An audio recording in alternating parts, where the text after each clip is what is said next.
Isang malamig at umuulan na umaga, ngunit maalab na puso, nag-aapoy na damdamin ng aking pagbati sa inyo ng magandang umaga. Magandang umaga sa bawat isa. Magandang umaga din naman. Purihin ang Panginoon. Mga kapatid, I'm excited this morning to preach the Word of God, to exalt Jesus Christ, nothing else. For I determined not to know anything in this church except Jesus Christ and Him crucified, died on the cross, was buried, and after 3 days, He rose again. He's alive. Jesus Christ is alive forevermore. Amen. Can we give Him that praise? I want you to be alive because our Lord is alive. Amen. Ang Diyos na pinaglilingkuran natin ay buhay.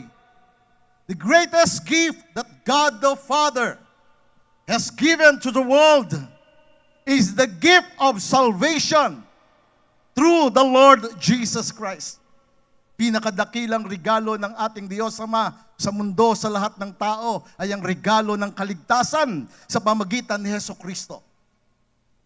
Kaligtasan sa pamagitan ni Jesucristo. Hindi ng relihiyon, hindi ng mabuting gawa. Kahit ng isang tao, pinakamabuti pa siyang nabubuhay sa ibabaw ng lupa. Kahit siya'y panatiko sa relihiyon, hindi siya maliligtas. Dahil ang kaligtasan ay si Jesucristo lamang. Ang ipinakot na matay sa krus, ang tumagas na banal na dugo, ay dugo lamang ni Kristo na siyang kabayaran sa lahat ng ating mga kasalanan.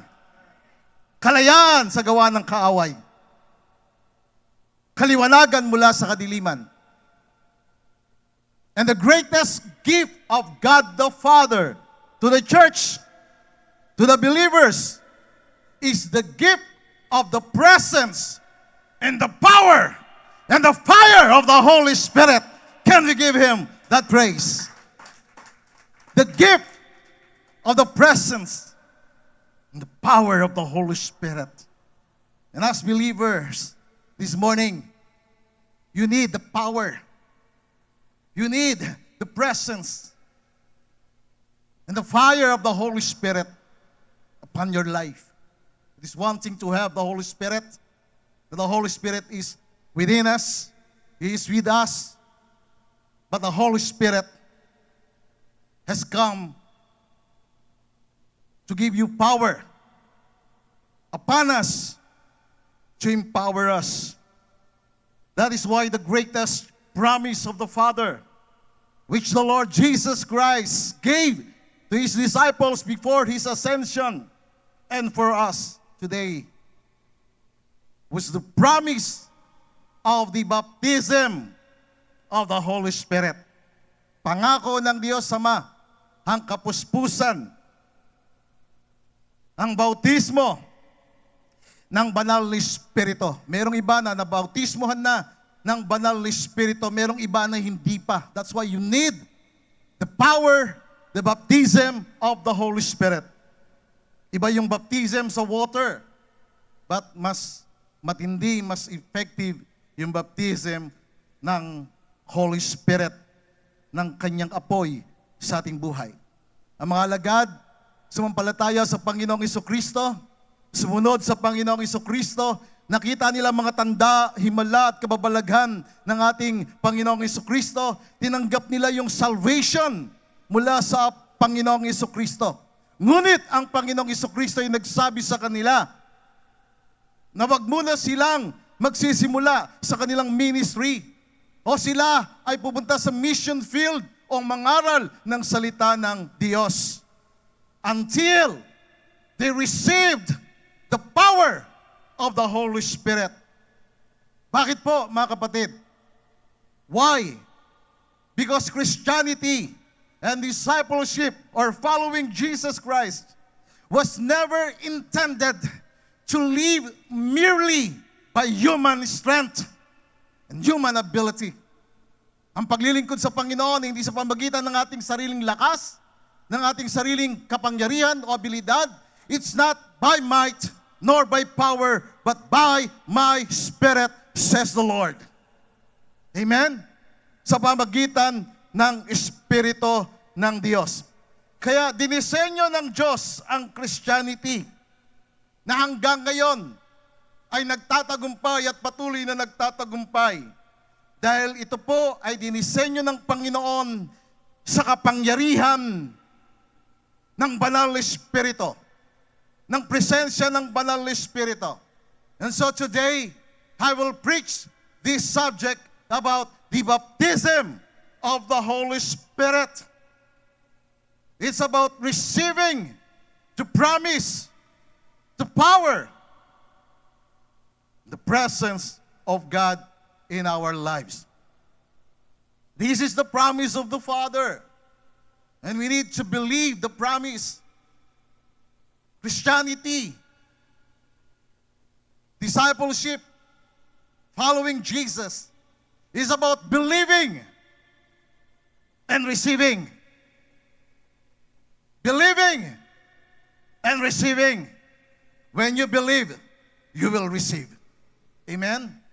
Pakitabi ka katabi mo, maniwala ka, sumampalataya ka, tatanggapin mo. Hindi tayo puro pananampalataya lamang o pagsampalataya lamang o paniniwala lamang. Tayo po ay tumatanggap at patuloy na tumatanggap at patuloy na tumatanggap. And remember, it is more blessed to give than to receive. That is the higher blessing. But it's all about believing and receiving. Do you believe that? Jesus said, according to your faith, it shall be done to you. Kaya po iba't ibang level ng ating pananampalataya. Iba't ibang level ang taas at sukat ng pananampalataya. But the greatest gift is the faith of the Lord Jesus Christ. That's why Paul said, for me to live is Christ, and to die is gain. I have been crucified with Christ. No longer I that lives, but Christ lives in me. And the life I live by the faith of the Son of God who loved me and gave Himself for me. Hindi siya nabubuhay sa pananampalataya. Nabubuhay siya sa pananampalataya ng anak ng Diyos. Yung anak ng Diyos ang kanyang pananampalataya. Yun ang kanyang pamumuhay. It is one thing to believe in God. It is another thing to have the faith of God in our lives. For us to do great and mighty things for the glory of God. So let's proceed to the Word of God this morning. It is in Acts chapter 1, verse 4.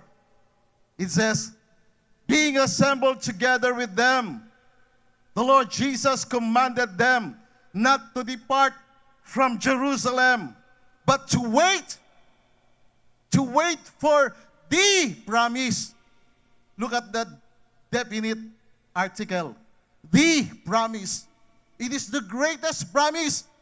The promise of the Father, which is said, you have heard from me.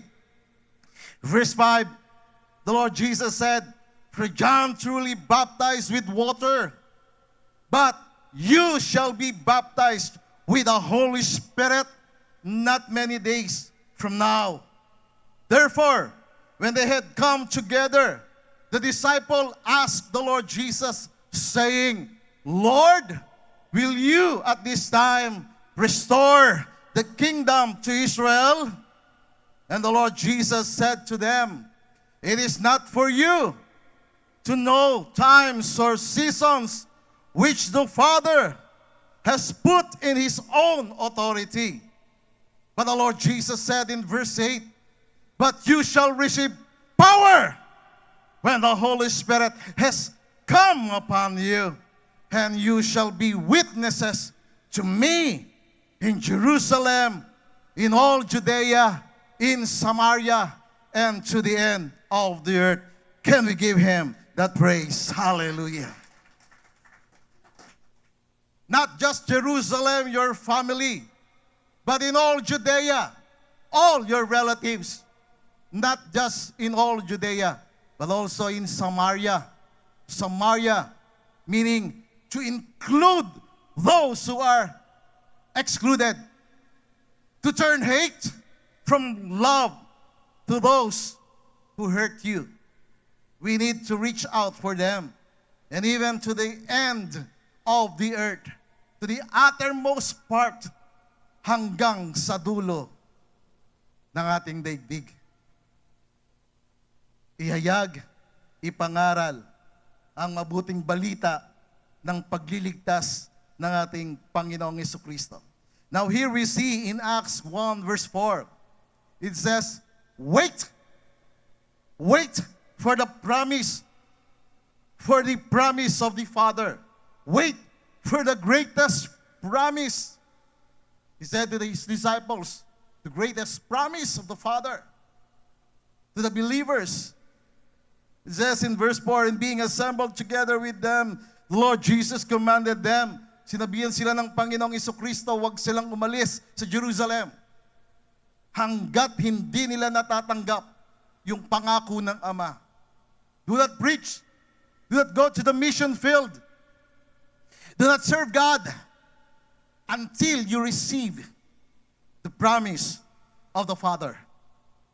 Kasi meron talagang naglilingkod. Yes, they believe in God. They were baptized with water, but they remain on that situation or status in life. They just believe in the Holy Spirit, but they don't experience the blessing of the Holy Spirit, and that is the fire of the Holy Spirit. Now the word wait in Greek is perimeno, parang minor muna, parang stop muna. Pause muna.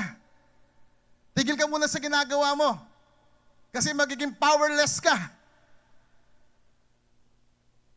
Magiging useless ka. Makagawa ka ng isang bagay pero konti lang. Because you need that power. Perimeno meaning to remain waiting.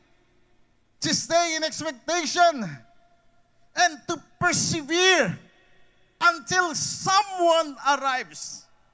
Because the promise is someone. The presence, the power of the Holy Spirit. And they need to persevere in prayer, asking, praying for the promise to be fulfilled in their lives. Waiting involved. Obedience to Christ's command. Pag naghihintay ka sa Kanya, sumusunod ka sa Kanyang sinabi sa'yo, hindi ka sumusuway. You're just there, waiting in obedience to His command. It's about having that confidence o pagkakatiwala sa pangako ng Ama. Nagtitiwala ka sa pangako ng Ama. You are expecting the divine empowerment through the Holy Spirit. Praise the Lord. That is the meaning of the word waiting. You are expecting of the promise of the Father, of His divine enablement, divine empowerment through the power of the Holy Spirit.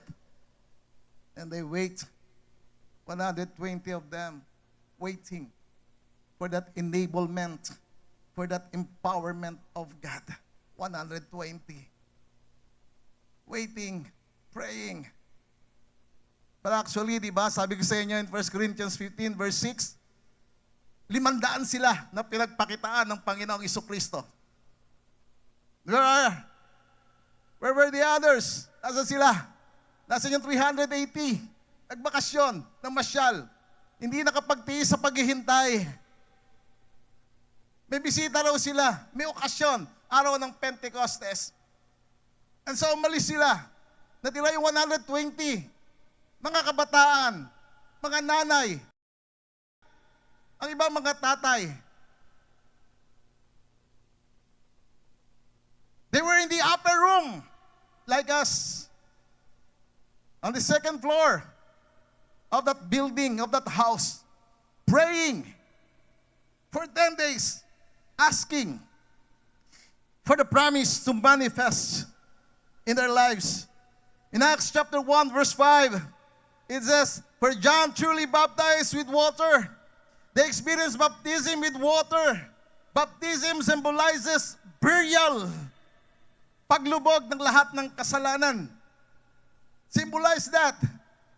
But Jesus said to them, the Lord said to them, but you shall be baptized.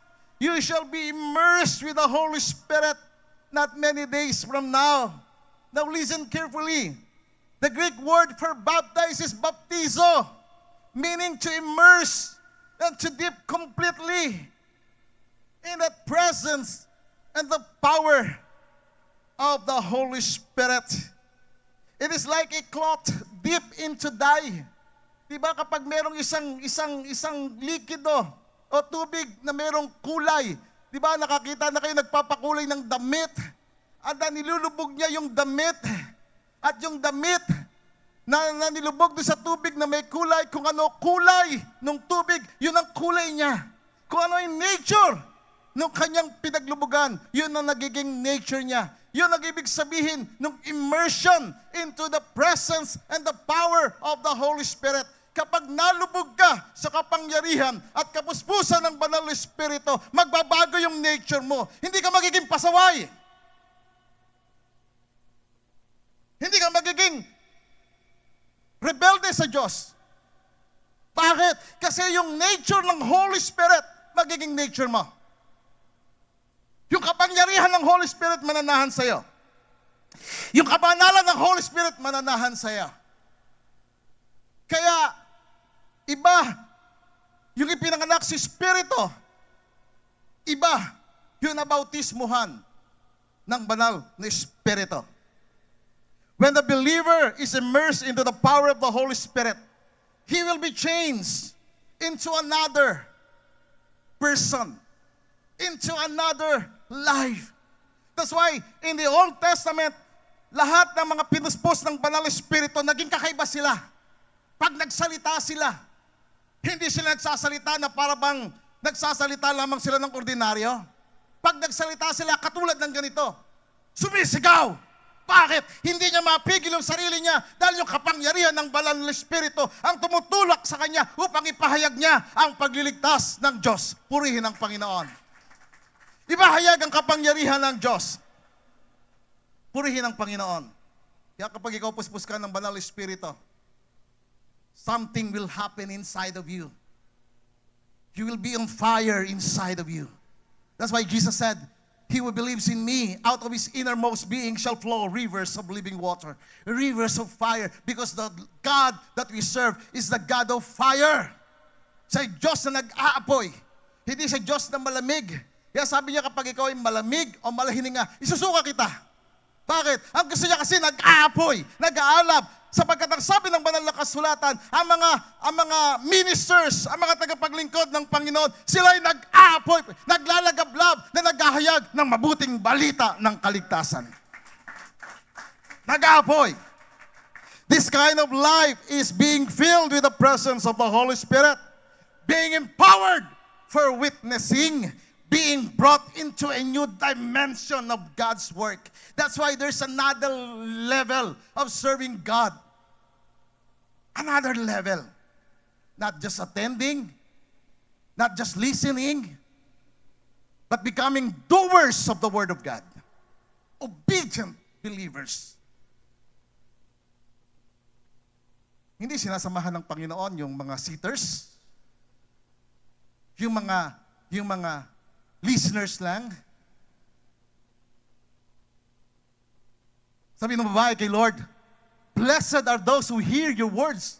But Jesus said, more blessed are those who hears my word and do my words. Kaya sinasamahan ni Lord, hindi yung mga sitters, yung mga goers.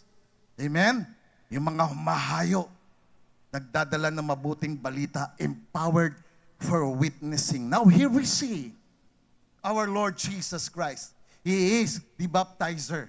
Siya yung nagbabautismo. Siya yung nagpapatong ng kanyang kamay. Kaya mga apoy na nasa ulunan ng mga alagad, mga kamay yun ng Panginoon. na dumapo, na humaplos sa kanilang ulunan. And you will experience that this morning if you believe. If you believe. According to your faith, you will receive. The Lord Jesus is the baptizer.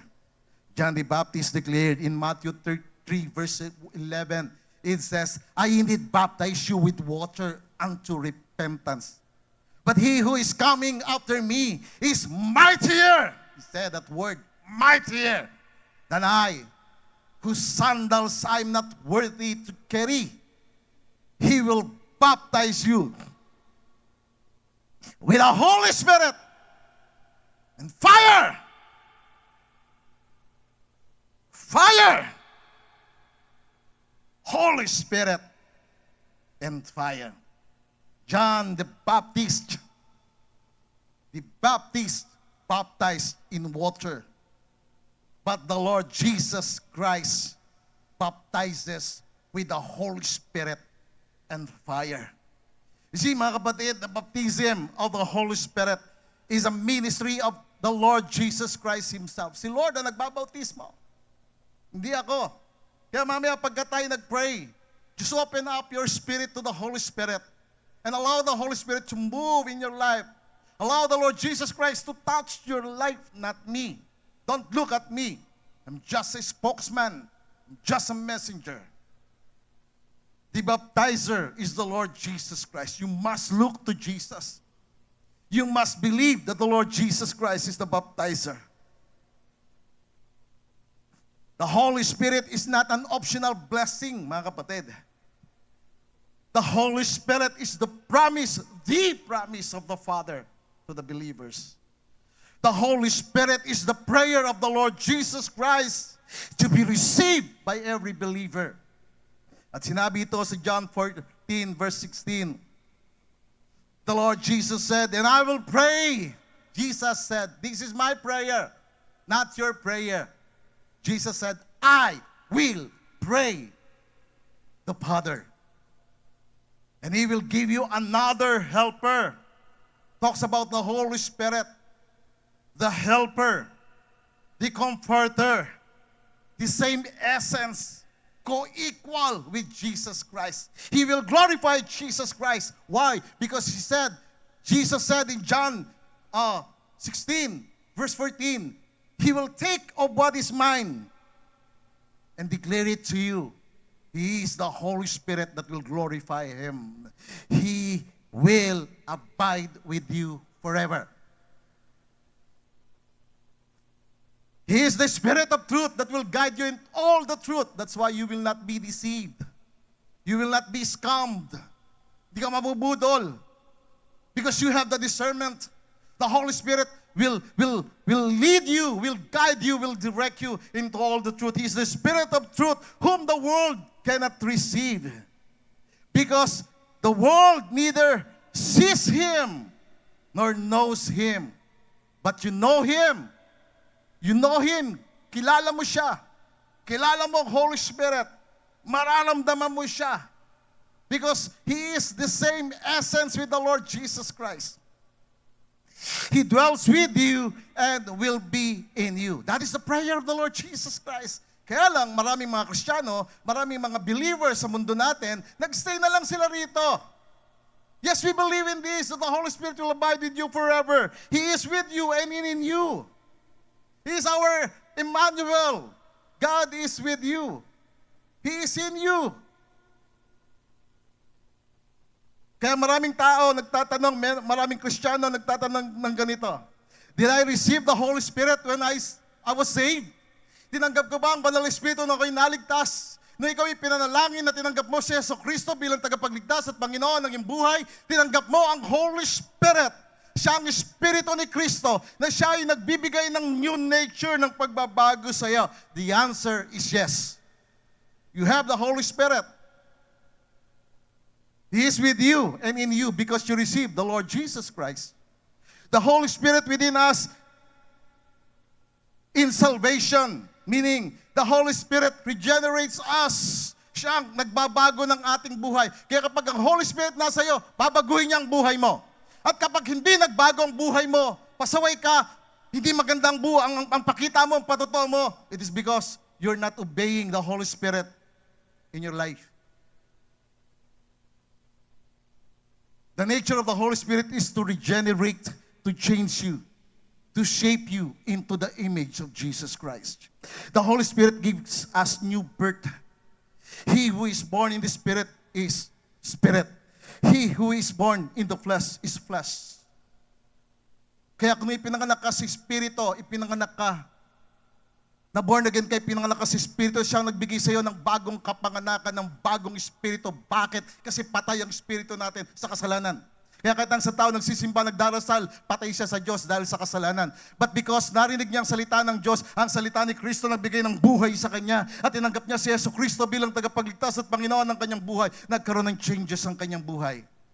Ako hindi ko maintindihan ito nung una. Sabi ko, ba't kakaiba yung nangyari sa akin nung tinanggap ko si Jesus Christ sa isang prayer ng tao sa aking puso? That's why yung July 7, it was a very vivid, dramatic point in my life. Hindi ko kayang kalimutan yung araw na yon. Alas 7 ng gabi, nang tinanggap ko si Jesus Christ. And since then, binago niya ako, inayos niya yung pagsasalita ko, tinanggal yung pagmumura ko, tinanggal yung masamang kaisipan, tinanggal yung aking pamumuhay na malayo sa Diyos. Binago niya ako.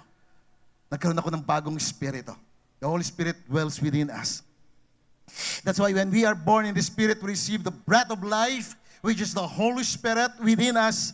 But the baptism of the Holy Spirit is fire upon us.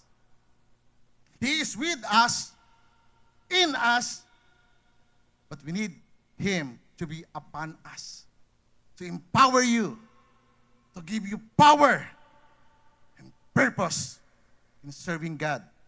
That's why Romans 8, verse 9, second sentence, and I quote, if anyone does not have the Spirit of Christ, he is not His. Kapag ang sino man wala sa kanyang Espiritu ni Kristo, walang pagbabago, walang changes, hindi siya kay Kristo. Sapagkat ang sino man na kay Kristo ay magiging isang bagong nilalang, nababagong buhay, naayos ang buhay. Sapagkat ang Holy Spirit ang nagbibigay ng conviction sa kasalanan, sa katuwiran, at sa paghuhukom. That is the work, the ministry of the Holy Spirit in believer's life. Every believer has the Holy Spirit, but it doesn't end there. Hindi po natatapos si John 14, 16, 17 ang Christianity. Yes, we believe in that. Kaya lang ang iba nagstay na lang doon. They don't believe in that second blessing of the Holy Spirit, the empowerment, the purpose of calling us is to empower us. That is why Christianity is still victorious. Hindi kayang talunin, hindi kayang gibayin. Kahit nakunin ng Biblia, sunugin ng Biblia, may mga Kristiyanong uusbong. Sa China, may mga underground believers. Inuusig sila, pinapatay sila. Kinukulong sila, pinapahirapan sila, tinotorture sila sa komunistang bansa. Pero sila ay patuloy na dumadami. Sa Iran, sa Iraq, sa Libya, sa Middle East countries, pinapatay ang Kristiyano, pinapatay, pinupugutan sila ng ulo. Pero sila ay nananatili. Bakit? Kasi pinili nila ang Panginoong Jesucristo. Sila ay nag-aapoy. There was a story. Pinugutan ng ulo, nahiwalay yung ulo sa katawan. And you know what? Kung ano nangyari? Wala na yung ulo sa katawan. Pero yung ulo nagsasalita pa rin at nangangaral ng salita ng Diyos, hiwalay sa katawan. It's the power of the Holy Spirit.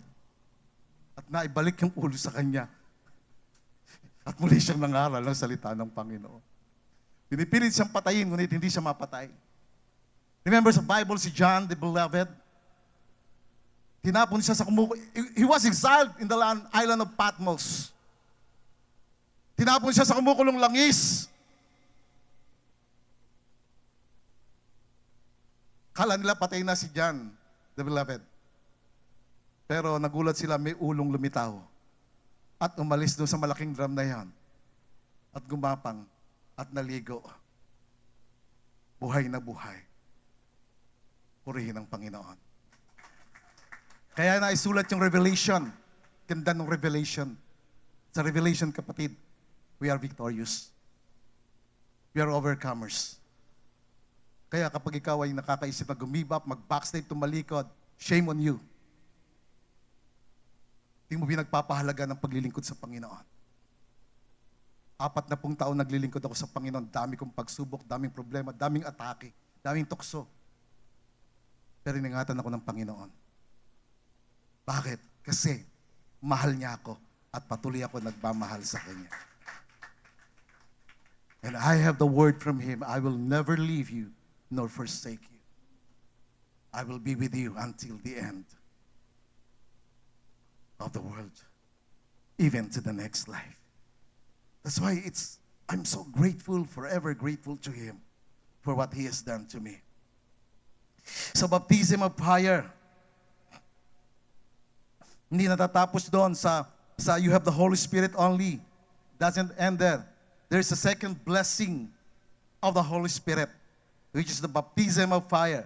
The Holy Spirit comes upon us with power. And Jesus said, you shall receive power when the Holy Spirit has come upon you. You shall receive power. If you believe, you will receive. If you will not believe, you will not receive. That's it. But if you believe, you will receive.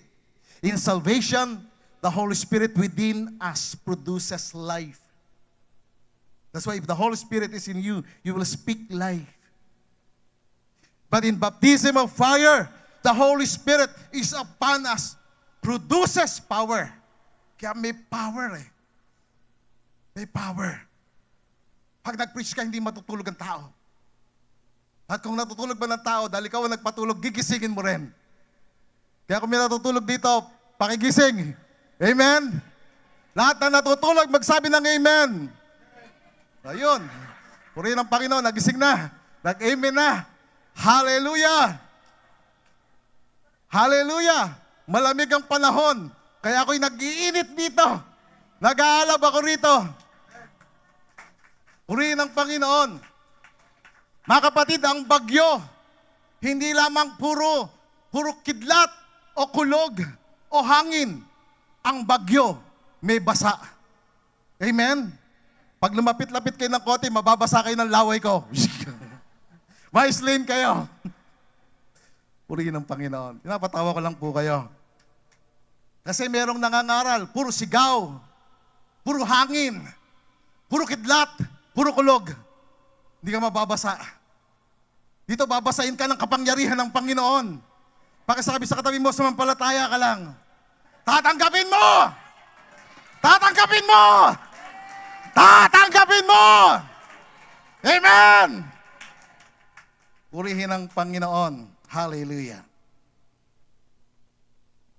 Gusto ko na magtapos, kaya lang may maganda ako illustration. Pwede ko bang tawagin si Pastor Arnel? Palakpakan natin ang gwapong ito. Pastor Mark, come here. Dalawa kayo. Hawakan ni Pastor Arnel ang pichel at ang baso. Pastor Mark, hawakan mo yung plangganita. Yan. Tawag yan mga kapatid, plangganita, hindi planggana ha. Plangganita. Okay.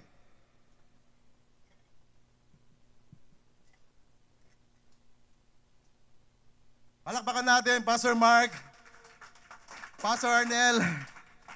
Ako rin, mga kapatid. Palang palakpak. Pastor Arnel, tingin konti. Nauuhaw po ako.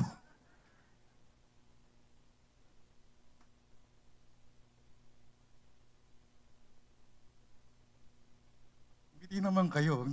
Nasa camera tayo, mga kapatid. Live tayo. Live tayo ngayon.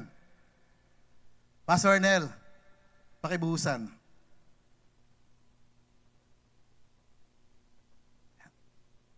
Mga kapatid, ang tubig sa basong ito ay nagre-represent ng buhay. Nang tinanggap natin ng Panginoong Jesucristo, tayo yung sisidlan. We are this vessel. Tinanggap natin ang buhay, ang kaligtasan. Water inside the glass represents salvation. And we are the vessel. That vessel could be vessel for honor or vessel for dishonor. But for me, I believe, and this is my determination, for me to be a vessel of honor. Kaya din po, that is my prayer sa inyo, na yung patotoo ninyo ay maging patotoo na nagbibigay ng buhay. Pastor Arnel, pakibuhusan ulit ang baso. But the water overflowing from the glass, listen carefully, represents the baptism of the Holy Spirit and with fire. That's it. Hindi ka lamang tumanggap ng kaligtasan, ikaw ay pinupuno ng banal na Espiritu habang ikaw ay pinupuno, nag-overflow ka sa kapangyarihan ng Panginoon. Yan ang kapuspusan ng banal na Espiritu sa iyong buhay na dapat mong paniwalaan at tanggapin sa iyong buhay. Purihin ang Panginoon. Maraming salamat, Pastor Mark, Pastor Arnel. Thank you so much. You see, nais ng Panginoon ngayong umaga, mga kapatid, na maranasan mo. Pakisabi sa katabi mo, maranasan mo!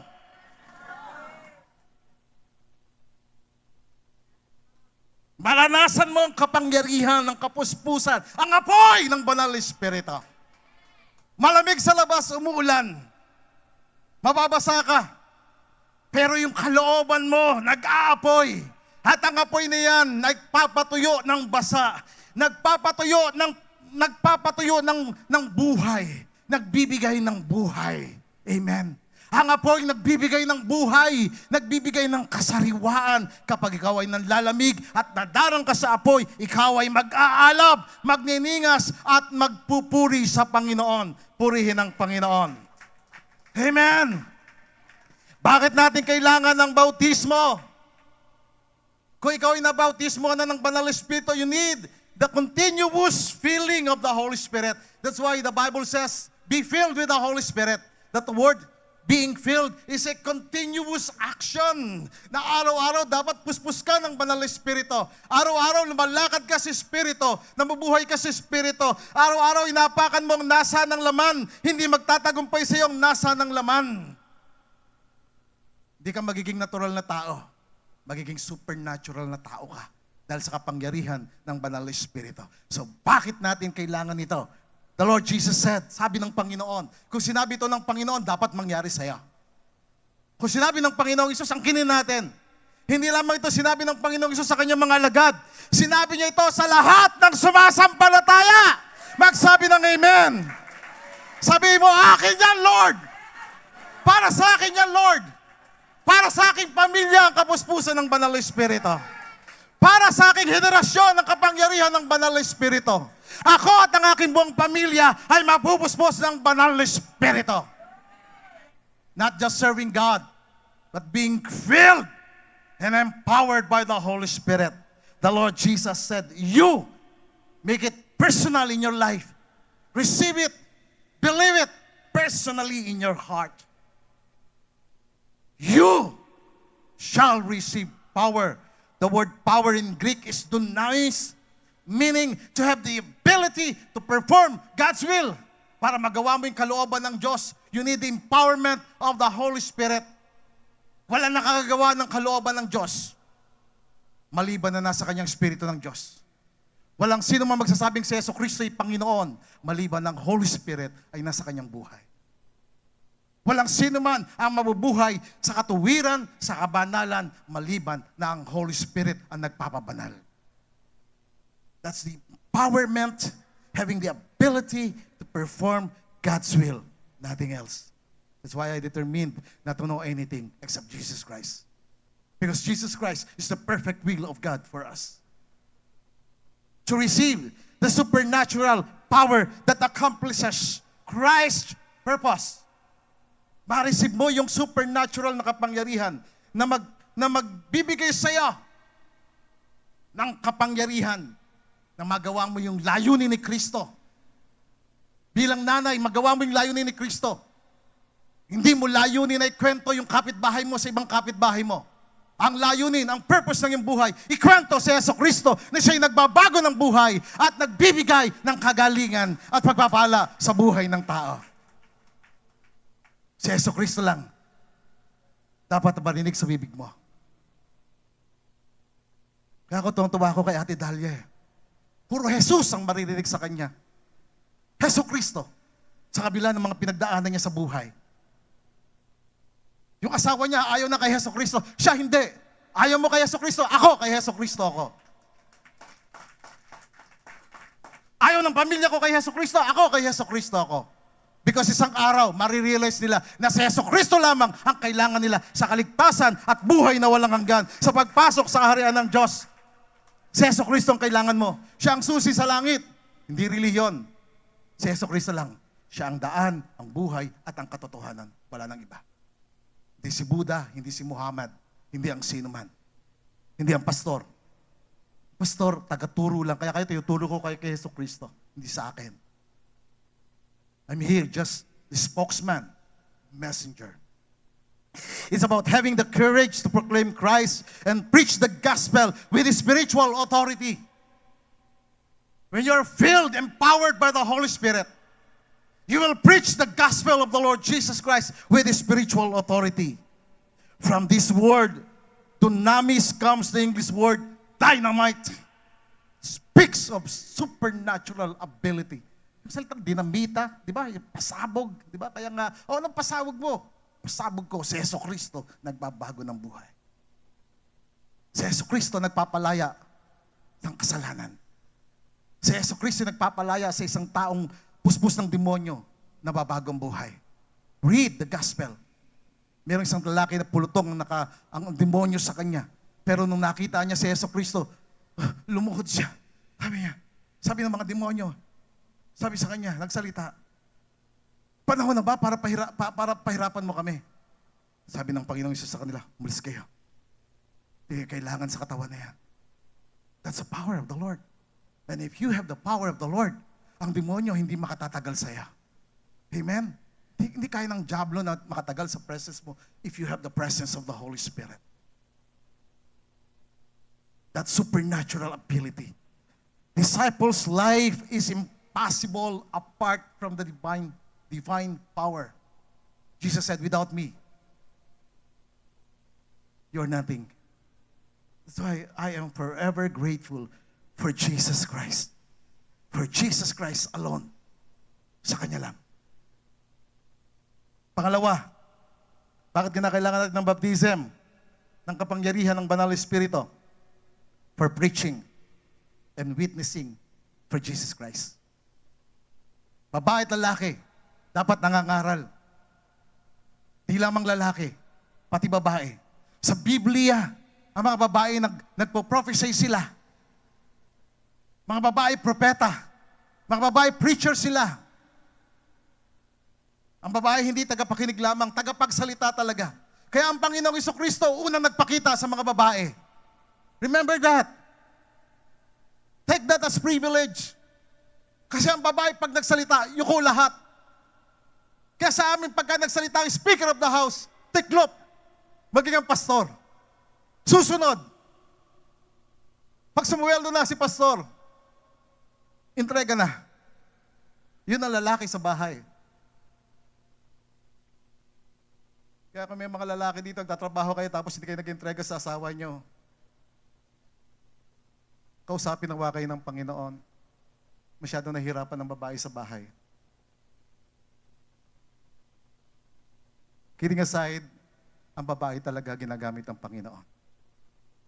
Kung ang ibang denomination, hindi nila inaalaw ang babae na magpastor dito sa atin, biblically, ang babae tinataas para mangaral ng salita ng Panginoon. Purihin ang Diyos sa buhay ng mga kababaihan. You need the baptism of the Holy Spirit for preaching and witnessing for Jesus Christ. The primary purpose is not personal excitement. It is witnessing. Yun ang primary purpose, witnessing. You shall be witnesses to Jesus Christ. Nothing else. The Holy Spirit empowers us to lead souls to Christ, to expand God's kingdom, to accept that ability to share the gospel, to disciple believers. And that is to lead souls for the kingdom of God. You shall be witnesses. You shall witness for Jesus Christ. The promise was fulfilled, ladies and gentlemen. It was fulfilled. Yung waiting nila, yung paghihintay nila ng 10 days after that, they received empowerment. They received the fire. And that is why I love Acts chapter 2, verse 1 to 4. And I can quote that from my heart. It says, when the day of Pentecost had fully come, they were all with one accord in one place. And suddenly, there came a sound from heaven as of a rushing mighty wind, and it filled the whole house where they were sitting. There was some rushing mighty wind. The symbol of the Holy Spirit, the wind of the Holy Spirit, the breath of life came to them suddenly at winalis ang lahat ng kasamaan ng kanilang pag-uugali. Winalis ng banal na hangin ng banal na Espiritu. Lahat sila'y pinuspos, and there appeared to them divided tongues as of fire, one set upon each of them, 122 of them. Bawat isang apoy mayroong pangalan. The same with you.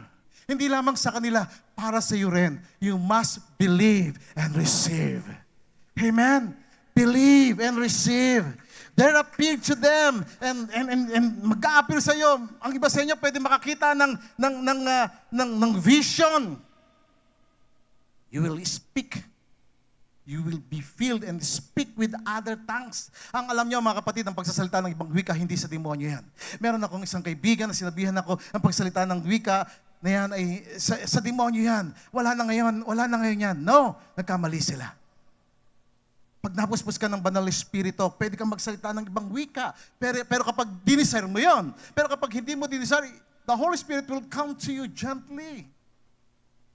If you don't want to speak in other tongues, so be it. But I want to remind you, speaking of tongues is edification of your spirit. The more you speak in tongues, the more you pray in tongues, the more you will be equipped, edified in yourself. Lalaki ka, lalago ka. Purihin ang Panginoon. Tatanggap ka ng revelations, tatanggap ka ng wisdom, tatanggap ka ng word of knowledge. And some of you will interpret. They began to speak with other tongues as the Spirit gave them utterance. Mga kapatid, it was fulfilled. Nangyari ito. The Holy Spirit is still with us. Hindi pa umaalis ang Holy Spirit. Ang Holy Spirit nandito.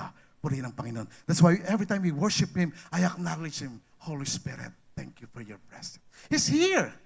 The Holy Spirit is here. Do you believe that? I believe that with all my heart. Because we are the temple of the Holy Spirit. It was spoken by the prophet Joel in Joel chapter 2, verse 28 to 29. It was prophesied by Joel, the prophet. And it was fulfilled in Acts chapter 2. Verse 16 says, this is what was spoken by the prophet Joel of the Old Testament, of the Old Covenant. It says in verse 17, it shall come to pass in the last days, says God, that I will pour out my spirit on all flesh. I will pour out my spirit on all flesh. Kapag nasa flesh ka, kasama ka. Pag tao ka, kasama ka. Amen? Amen? Hindi ba mabuting balita ito mga kapatid? Kasama ka, sabi mo sa katabi mo. Hallelujah. Kasama ka. Walang iwanan. Walang iwanan. Kasama ka sa pupuspusin ng Panginoon, maniwala ka lang. Believe and you will receive. Praise the Lord. Your sons, ang mga anak mo, at ang mga anak mong babae, sila ay magpo-prophesy. Think about this. They will speak forth the word of God. Prophesying is about speaking the word of God with power and spiritual authority. Your young men, sino rito mga kabataang lalaki, mga pogi, magsabi ng amen. You shall see visions. Makakita ka ng mga pangitain. Mga pangitain na hindi mo pa nakikita. At yung mga pangitain na ito, hindi ito yung ambition mo sa buhay. It is the desire of God for you to see and to reach out for your goals in life. Amen? Mga old men say amen. Gwapong old men, say amen. Amen. Kasama ako doon. 2 years na lang, senior na ako. Poging senior. Purihin ang Panginoon. Bakit? Kasi pogi si Lord. Maganda kayo dahil ang kagandahan ni Lord nagre-reflect sa inyo. Amen? Kapag ikaw ay nasa Panginoon, dati mabagsik ang mukha ko. Lagi akong galit. Nalilisik ang mata. Mapula ang mata. Pero ngayon, chinito, pogi, lakas ng dating, ang datong parating. Amen? Purihin ang Panginoon. Palakpakan natin si Lord. Hallelujah! At hindi lamang sa iyong mga anak, hindi lamang sa mga tatay at nanay, kundi maging sa mga kasambahay. Ang mga kasama sa bahay. My man servants and on my maid servants, the Lord said, I will pour out my spirit in those days. Hallelujah. That day is this day. Today is the day of the power of God for you. Amen. Can we give Him that praise? Hallelujah. Purihin ang Panginoon at doon ipinanganak ang iglesia. Kasi mga kapatid, the evidence of God's presence, the wind, kung gusto niyo makaramdam ng malamig na hangin, you will feel the freshness of the presence of God. The divine breath, mabango, na halimuyak ng hininga ng Panginoon. The divine life will fill you. And the fire na mararamdaman mo symbolizes God's presence, purification. The power purified them. Pinurify sila ng apoy. Sila natakot, sila naduwag, na-purify sila, nilinis sila, at sila naging living, glorious representatives, ambassadors of the Lord Jesus Christ. Praise the Lord. They speak forth the word of God with power. Mga kapatid, the baptism of the Holy Spirit is God's provision for victorious Christian living. The Holy Spirit is the promise of the Father. The Holy Spirit is the prayer of the Lord Jesus Christ. And let the prayer of the Lord Jesus Christ manifest in your life, be fulfilled in your life. The Holy Spirit is the fulfillment of the empowerment of the power of God in the believer's life. Can we give Him that praise? Hallelujah. Hallelujah. Kasi hindi intended ni Lord na kayo po'y mag-struggle sa buhay. Life is effortless. Just believe in the Holy Spirit. The Holy Spirit will strengthen you, will empower you. The Holy Spirit is available for you today.